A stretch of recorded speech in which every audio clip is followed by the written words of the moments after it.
Pichincha Universal, generando noticias. Le saludamos cordialmente. ¿Cómo está, economista?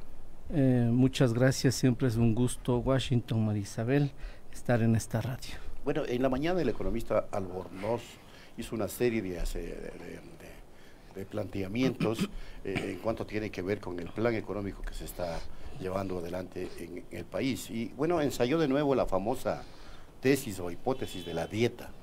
Es decir, como había un estado obeso, gordo, estamos entrando en dieta y hace falta darle menos calorías para que en efecto podamos salir adelante, según él.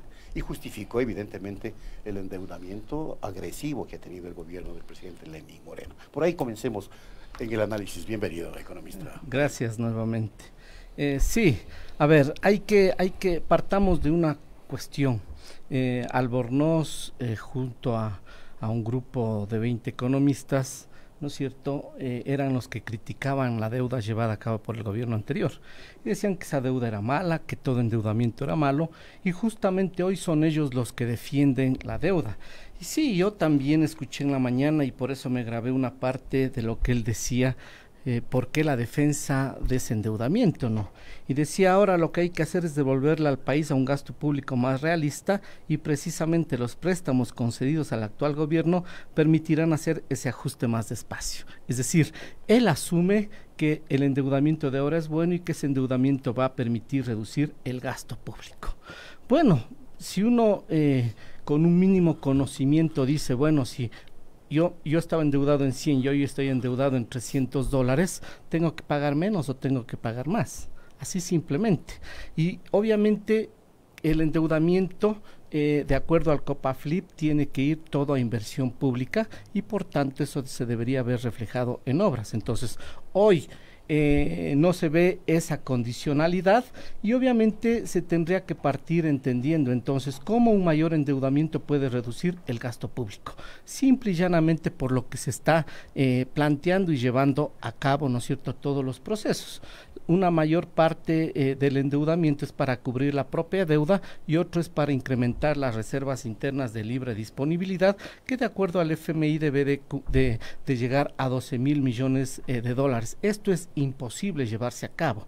Incluso con este mayor endeudamiento, las reservas internas de libre disponibilidad al 26 de julio del 2019 son menores a las de junio, el 1 de junio del 2017.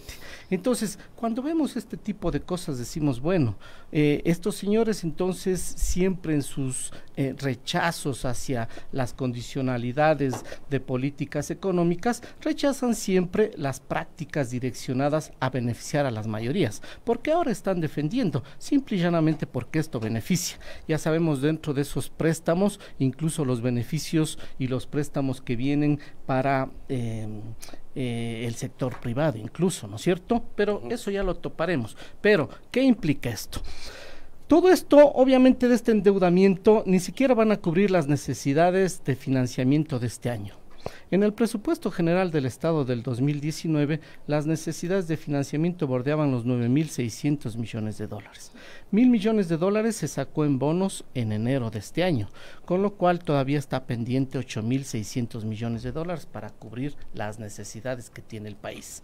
De ahí, dentro de los 10,000 millones de dólares, los desembolsos de varios organismos van a ser 4,600 millones en 2019, 3,100 millones en 2020 y 2,500 millones en 2021. Si este año vamos a recibir 4,600 millones, todavía nos falta 4,000 millones por cubrir esas necesidades de financiamiento. Y entonces, como no se va a cubrir esas necesidades de financiamiento, viene la lógica de la reducción del gasto público. Pero es una reducción que siempre ellos lo aplican de una condición torpe.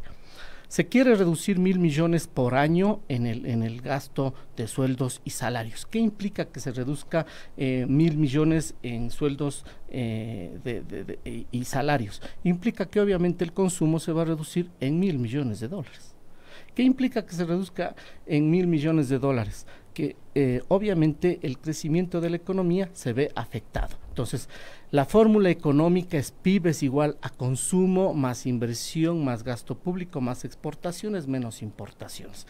Si se reduce 1.000 millones de dólares de sueldos y salarios, ¿qué implica? El PIB se va a reducir. Si se reduce el gasto público por compras de bienes y servicios y por otras actividades del Estado, obviamente se reduce el PIB. Si se está reduciendo, como muestra el presupuesto general del Estado, la inversión pública en más de 4.000 millones de dólares, el Producto Interno Bruto se va a reducir. De ahí, obviamente que hasta el FMI dice, ya no va a crecer este año el Ecuador, pero es lógico, porque si estamos atacando el consumo vía reducción de sueldos y salarios, estamos atacando el gasto público vía reducción del tamaño del Estado, estamos atacando la inversión pública, obviamente que el crecimiento se va a ver afectado. Y si eso le sumamos que entramos en un fuerte aperturismo, porque ahora nos dicen que es bueno haberse lanzado al mercado externo, volver al sector externo es maravilloso, ¿no es cierto? Dicen que es lo mejor que ha dado. Si se da esa condicionalidad,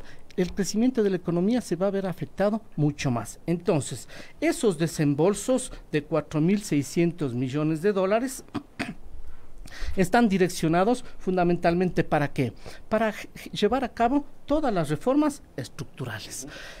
Si vamos analizando lo que ya se ha desembolsado hasta hoy, hasta el mes de julio del 2019, se han desembolsado más de 2.301 millones de dólares. 500 millones del BIP a fines del 2018, el primer desembolso que hizo el FMI en marzo de 250 millones, 300 millones de dólares de la CAF, 150 en mayo y 150 en julio, nuevo desembolso del BIP de 500 millones, y el Banco Mundial obviamente ya aprobó en junio un desembolso de 500 millones de dólares. A eso hay que sumar que luego del informe de junio, el FMI acaba de aprobar 251,14 millones de dólares. Todo esto obviamente va de la mano con que el 15 de julio del 2019 el BID aprobó un préstamo de 737,1 millones de dólares y las líneas de crédito suben a 927 millones de dólares. ¿Qué implica esto? Que no es solamente lo que el BID va a prestar al Ecuador, sino también lo que se va a financiar de parte de agencias internacionales de cooperación y del BID Inves, es decir, el dinero que a través de todos estos programas de endeudamiento del Estado direcciona el BID hacia el sector privado. ¿Qué quiere decir? Si son 737 millones y por tanto todas las líneas de crédito suben a 927 millones de dólares, esto implica que como 190 millones de dólares va a ir al sector privado. Ya se entregó 68 millones, 50 al Banco de Guayaquil y 18 a la UDLA. Los 18 de la UDLA es para que ellos construyan un nuevo campus y los 50 millones de créditos al Banco de Guayaquil dicen que es para financiar el crecimiento de la cartera de la micro, pequeña y medianas empresas MIPYMES. Aquí viene la pregunta, ¿por qué estos préstamos entonces no se direccionan desde la banca pública? ¿Por qué tienen que direccionarse a través del Banco de Guayaquil? Exactamente. Ahí viene la condicionante, ¿no es cierto? Entonces, ¿qué implica esto? Esto implica que todos estos programas, todos estos desembolsos, nuevamente, ¿a quién quieren terminar beneficiando? A la banca privada. Entonces, todo esto implica que no solamente, ¿no es cierto?, se deben de direccionar desde la banca pública, sino porque la banca privada tiene que ser la intermediaria. Y voy a remitirme a lo que Rosa Matilde Guerrero, que es la directora, digamos, del BID para Ecuador y Chile, mencionaba. Ella menciona que el primer pilar de estas, que está estructurado, este crédito va direccionado a dos operaciones para vivienda. Una que va a garantizar los 300 millones para un bono social de vivienda y obviamente también para soluciones de vivienda. ¿Y qué implica esto? Cuando a ella se le pregunta en qué consiste la garantía para el bono social del BID, ¿Qué implica ella? Que esto tiene como finalidad obtener recursos para financiar el proyecto de vivienda del gobierno Casa para Todos. Y luego le preguntan a ella y le dicen, ¿quién se beneficiará entonces de ese crédito de los 300 millones? ¿Quiénes serán los beneficiarios? Dice, este programa, escúchese bien, este programa busca beneficiar a la población de ingresos medios, medios bajos, que tenga capacidad de pago para poder calificar y recibir un préstamo de largo plazo de una institución financiera. Es decir, entrega estos recursos para el plan, como es Casa para Todos. Esa plata va al sistema financiero, a la banca, y los que puedan acceder al financiamiento en base de la calificación de riesgo que les dé, obviamente accederán a esto. ¿Qué implica? Entonces, si hay un problema en donde el empleo cae, en donde los salarios caen, en donde la gente no tiene para ahorrar, difícilmente la gente va a poder financiarse. Entonces, realmente esos 300 millones, ¿a dónde va? ¿Quién en realidad se va a terminar beneficiando? ¿En realidad la población de ingresos medios e ingresos bajos? No, el real beneficiario sigue siendo la banca. Esto es la gravedad de todos estos condicionantes, ¿no es cierto?, que obviamente se van a direccionar. Pero aquí viene una condición dentro de ese beneficio que tiene la banca. En realidad, ¿qué se está arriesgando aquí? No se está arriesgando los dineros del banquero. Se está arriesgando los dineros del crédito público. Y entonces, nuevamente la pregunta, ¿el Estado se endeuda? El beneficiario, quien obtiene las utilidades, es la banca privada, y el Estado sigue arriesgando todo, y la banca privada sigue sin arriesgar nada. Igual que lo que sucede en la actualidad. ¿Qué hace la banca privada en la actualidad? Arriesga los depósitos de los ahorristas, y ellos no arriesgan nada. Todo eso hay que cambiar. Todo eso implica una regulación desde el Banco Central al sistema financiero, no solamente para que se reduzcan las tasas de interés y se genere inversión, sino obviamente para que el propio sistema financiero pueda actuar adecuadamente. Ahora, sobre las cifras de endeudamiento, me parece fabuloso que también le haya escuchado por la mañana a Vicente Albornoz para hacer un contrapunto de lo que dejó manifestando. Ya, antes de ir al tema de las cifras, ¿cuáles serían las que usted tiene más claras? Porque las cifras presentadas por el gobierno de Rafael Correa en marzo del 2017 sobre endeudamiento tenían que ver con un 27,3% del PIB, pero Moreno publicó datos recientemente sobre la misma deuda que habría alcanzado el 41,3%. ¿Es posible que se suba así de 15 puntos más? Es claro que el gobierno ha mentido sobre las cifras de endeudamiento. Yo justamente traía los movimientos de deuda externa pública, pero también los movimientos de deuda interna pública. Y quiero hacer un pequeño análisis. Digamos que abril o mayo del 2017, que salió el gobierno de Rafael Correa, la deuda ascendía a los 26.732 millones de dólares. ¿Cuánto implicaba eso como porcentaje del PIB? El 25,8%. Si ese 25,8% le sumamos lo que en abril del 2017 estaba la deuda pública interna, es decir, los 13.934 millones de dólares, implica obviamente que bordeaba aproximadamente los 39.000 millones de dólares la deuda agregada. O sea, no llegaba ni a los 40.000 dólares, y en porcentajes bordeaba el 36% del PIB. ¿Qué sucede hoy en este gobierno? A mayo 2019, la deuda pasa de 26.732 a 38.935 millones de dólares. Es decir, en valores nominales estamos hablando de un incremento de 13.000 millones de dólares de la deuda externa.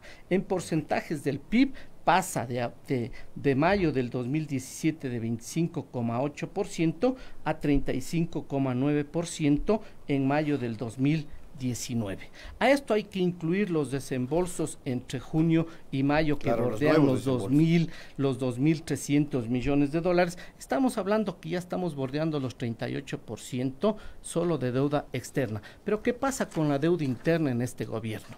La deuda interna en este gobierno a mayo 2019, la deuda interna llega a 16.636 millones de dólares. Si restamos la deuda interna que estaba en abril del 2017, que era de 13.934, a mayo 2019 prácticamente se incrementó en 2.400 millones de dólares la deuda interna.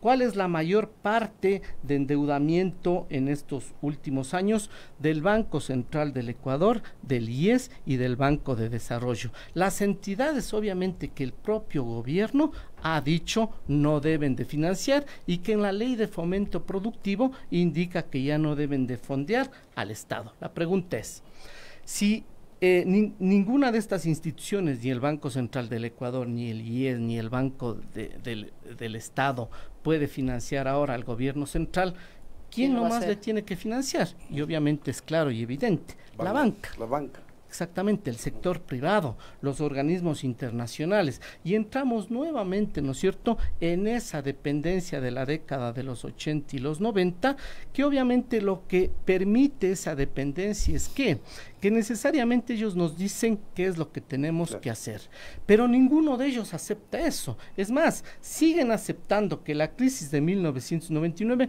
no fue producto de esas medidas. Es decir, para ellos la ley monetaria y financiera del año 92, que arrancó con todo el proceso, ¿no es cierto?, para que la banca haga lo que le da la gana, no fue una de las condicionantes. Es decir, la liberalización del sistema financiero que arrancó en el 92 y luego la propia liberalización externa y todos los procesos que se llevaron en la década de los 90 en el país, para ellos no fue la causante de la crisis. ¿Y cuál es el límite de endeudamiento en relación a la PIB? El límite, el gobierno. Hay varios indicadores. Uno es dado por el propio Fondo Monetario Internacional y uno por una aseguradora mundial que se llama Relief International. Ambas difieren en los porcentajes, pero más o menos el Fondo Monetario Internacional exige como mínimo un 60% del PIB, como mínimo, y un máximo hasta un 130% del PIB. A diferencia de Relief más o menos habla de un 90% como mínimo hasta un 110% como máximo, pero vemos que obviamente dentro de esos parámetros que ellos proponen, todavía el Ecuador no llega a esa parametrización. Incluso en el nuevo cálculo que hace el Ministerio de Economía y Finanzas, ¿no es cierto?, recientemente terminaron dando la razón a la metodología dada por el gobierno de Rafael Correa, y obviamente lo que muestra ahí es que la deuda agregada, es decir, no solo deuda interna y externa, sino a esto hay que ponerle todas las obligaciones a futuro, todas las preventas de petróleo, llega, estamos hablando a mayo del 2019, a 55.000 millones de dólares. Si esto le comparamos con el PIB, hablamos que estamos bordeando toda la deuda, incluido obligaciones a futuro, aproximadamente un 53% del PIB. Pero ¿qué se dijo desde el gobierno? Que estábamos endeudados, no que estábamos endeudados, que nos dejaron endeudados más de 75.000 millones de dólares, nos dejaron con una deuda fuerte, y esta es la causa que siempre ellos arguyen, ¿no es cierto?, para seguir implementando todos estos procesos de recetario fondo monetarista. Y se puede hablar de que el gobierno entonces, para ir, si se quiere, complementando su plan económico, va necesariamente a seguirse endeudando con los organismos internacionales, multilaterales, porque no le queda otra alternativa. Por supuesto, pero el endeudamiento con los gobiernos, con los organismos internacionales, no es solamente porque se quiere el Estado endeudar para cubrir las necesidades del país, no va por ahí. El endeudamiento viene obviamente para socavar todos los condicionantes de política económica y remitirnos a todo ese recetario. ¿Cuál es el objetivo? Seguir beneficiando a los grupos económicos y a la banca. todo el direccionamiento que se está haciendo con la deuda hacia la Reserva Interna de Libre Disponibilidad es con un causal a futuro. ¿Cuál es el causal a futuro?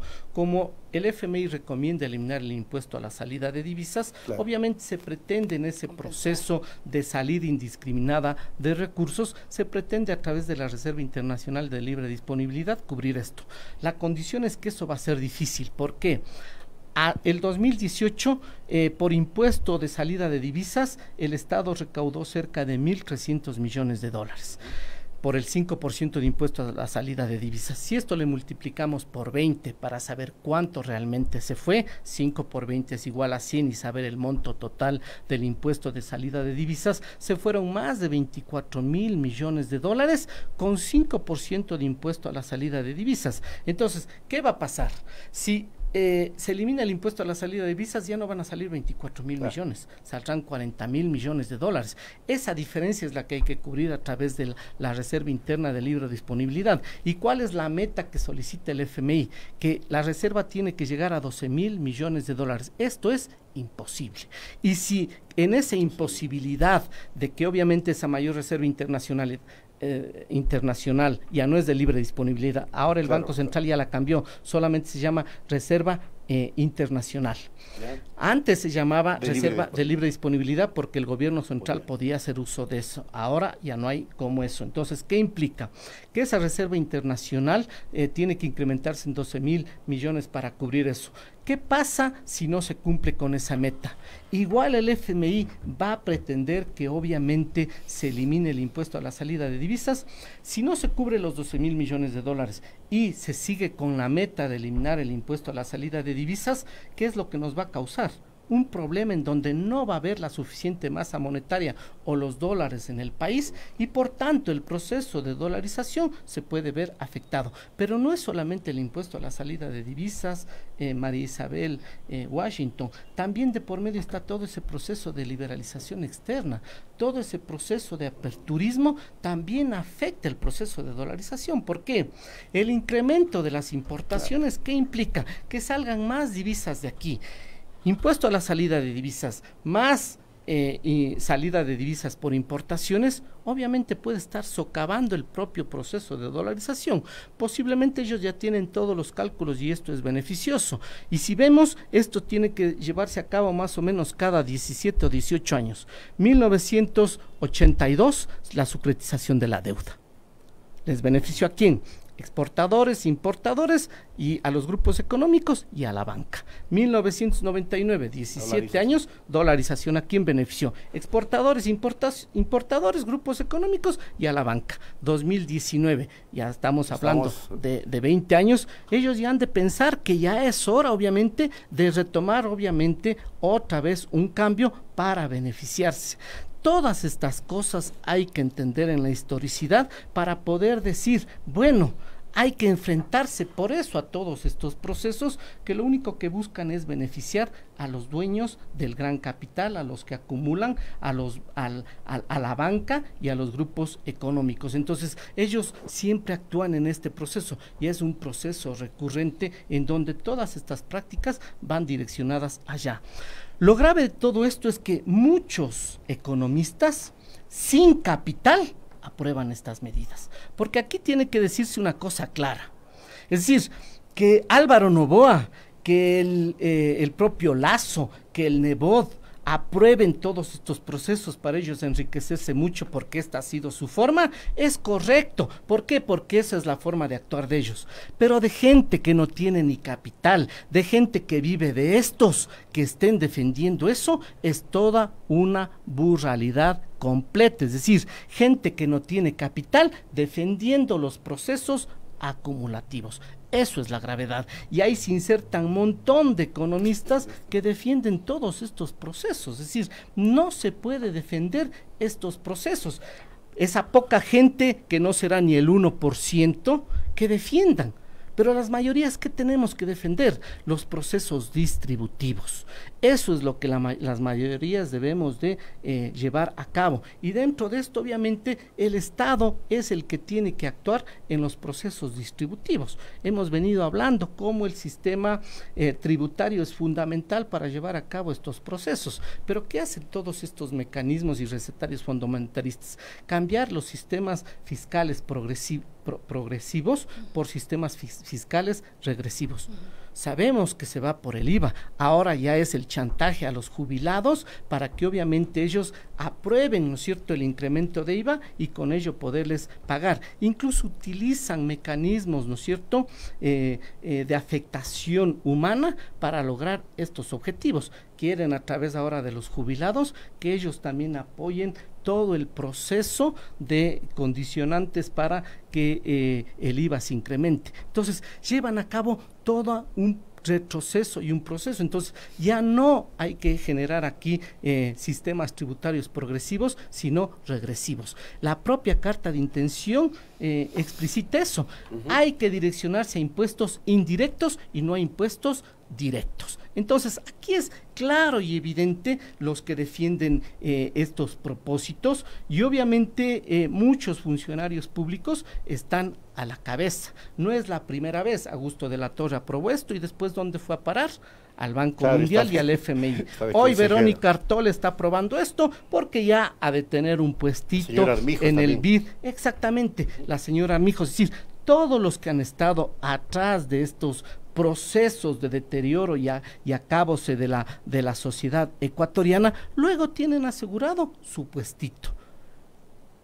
Estas personas no deberían de poder dormir si siguen llevando a cabo estos procesos.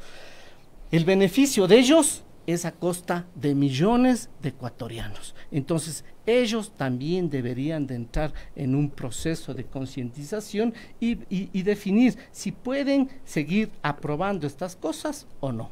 Oye, a mí me espeluznó un tema que quisiera me lo aclare con la tecnicidad y conocimiento del caso.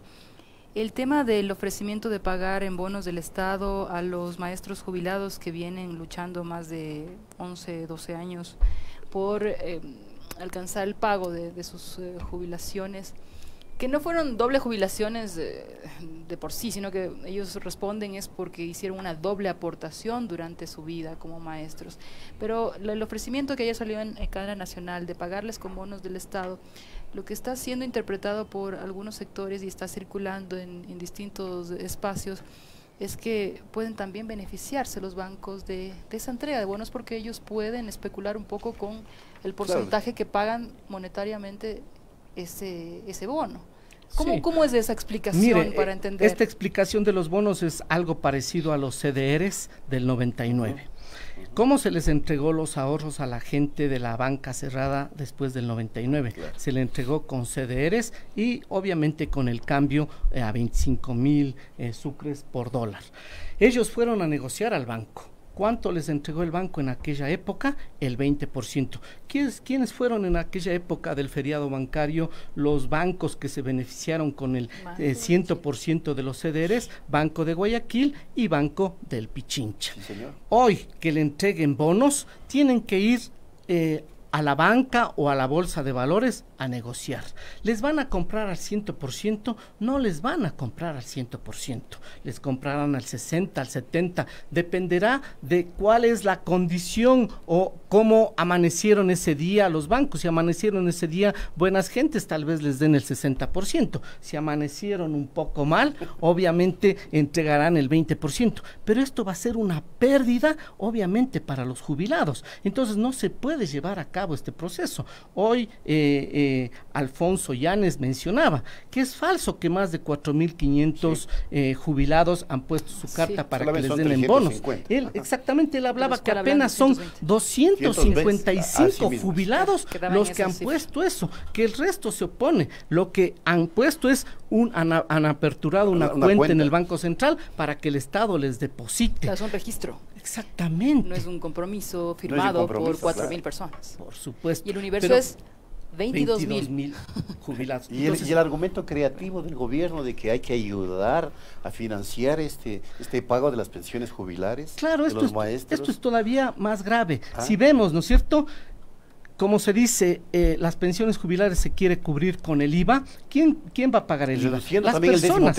Y el 13º sueldo. ¿Quiénes son? Los trabajadores. Entonces, hay que colaborar y ser solidarios. ¿Quién? ¿Los trabajadores o quién? O las personas, obviamente, que no somos empresas. ¿Y qué les están haciendo a las empresas? Las empresas no van a pagar IVA, las empresas no van a pagar los 13º sueldos, pero sí les hacen remisiones. Entonces, ¿por qué no se piensa en una colaboración y se lleva a cabo un proceso de reforma tributaria en donde a las empresas también se les aplica un sistema fiscal progresivo? ¿Cuánto pagan hoy las empresas? 25% algunos, otros sectores del 22% e incluso la banca que llega al 12%. ¿Por qué no se les aplica a las empresas también un sistema fiscal progresivo para ser solidarios y con ello poder cubrir no solamente los jubilados, no solamente la seguridad social, sino adicionalmente todo lo que el país necesita? ¿Por qué no se aplica un sistema fiscal progresivo a las empresas, en donde las empresas que más ganen aporten más? Porque hoy el sistema fiscal o el diseño tributario para las empresas es un diseño regresivo. ¿A quién afecta que esa proporcionalidad en el impuesto? A las empresas más pequeñas. Las empresas más pequeñas terminan pagando con menos ingresos una mayor parte que las grandes empresas con más ingresos. Entonces, ¿por qué no se piensa desde las empresas también? ¿Dónde está la participación de las empresas para que ellas puedan llevar a cabo estos procesos? Entonces, ¿quién tiene que hacer? Las personas. Siempre al pueblo, a la sociedad nos meten a que tenemos que llevar a cabo esto, y los empresarios, los grandes grupos económicos, los grandes exportadores, la banca, sigue teniendo grandes utilidades, grandes ganancias en procesos económicos recesivos del país. Eso es obviamente inconcebible. No se puede seguir aceptando esas condicionalidades, pero siempre nos meten ese cuento. Así mismo es. Muchas gracias, economista. Sí. Hay que contrastar siempre la información que acá se vierte, porque a veces también los entrevistados se enojan cuando uno les dice reducción de inversión pública. No se meta con inversión pública, es gasto social. Es gasto social. Solo ese tema. Porque reducción de inversión pública es que eso está clarísimo en la proforma presupuestaria que se aprobó por el Ministerio de la Ley para el 2019, la reducción creo que fue de relación de 3-1. Sí, aquí hay que entender dos cosas.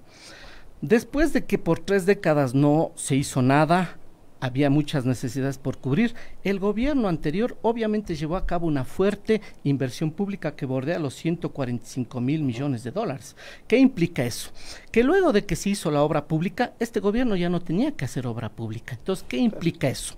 En las propias cuentas del presupuesto general del Estado, si ya se cubrió la obra pública, porque el gobierno también 2 años después, es decir, hasta el 2020 tenía financiado y garantizado la obra pública, por tanto, el gobierno actual no tenía que invertir. ¿Qué implicaba esa reducción de la inversión? Que él podía direccionar esos recursos a otras actividades que son las propios programas sociales. De vivienda que ofreció en campaña. Todos los procesos. Entonces, cuando uno se entiende bien el presupuesto general del Estado, dice, a ver, si el gobierno anterior le dejó haciendo toda la obra pública, hoy ya no tiene que estar gastando, y el presupuesto muestra una reducción de cerca de 4,000 millones de dólares en la inversión pública. Esos 4,000 millones de dólares, contablemente, ¿dónde se tiene que ir? A otra cuenta, pues. Si esa cuenta de inversión pública ya no está, vaya por último a pagar a la cuenta de amortización o de intereses, o por último a la cuenta de inversión de capital social. Es decir, hay varios mecanismos para ir moviendo de una cuenta a otra cuenta. Es decir, si aquí en esta cuenta de inversión se redujo, ¿dónde se puede ir esa plata? Y había los mecanismos, incluso aquellos que dicen es que nos dejaron endeudados y de dónde se iba a pagar. Esos casi 4,000 millones de dólares de reducción de la inversión pública, porque ya se hizo toda la obra pública, podría direccionarse al propio pago de deuda. Entonces, ahí es cuando uno no se entiende, entonces, ¿qué se está haciendo? ¿Por qué el endeudamiento? ¿Y por qué este gobierno obviamente está llevando a cabo estos procesos en donde nos estamos endeudando fuertemente y la gente no visibiliza ¿dónde está la plata? Exactamente. Y no sabemos dónde está la plata, la verdad. Eso debería salir el gobierno a decir e indicar. Muchas gracias, economista. Ahora sí, a Marcelo Varela le agradecemos como siempre por habernos ilustrado sobre el tema economía. Pichincha Universal. Aquí se escuchan bien las noticias.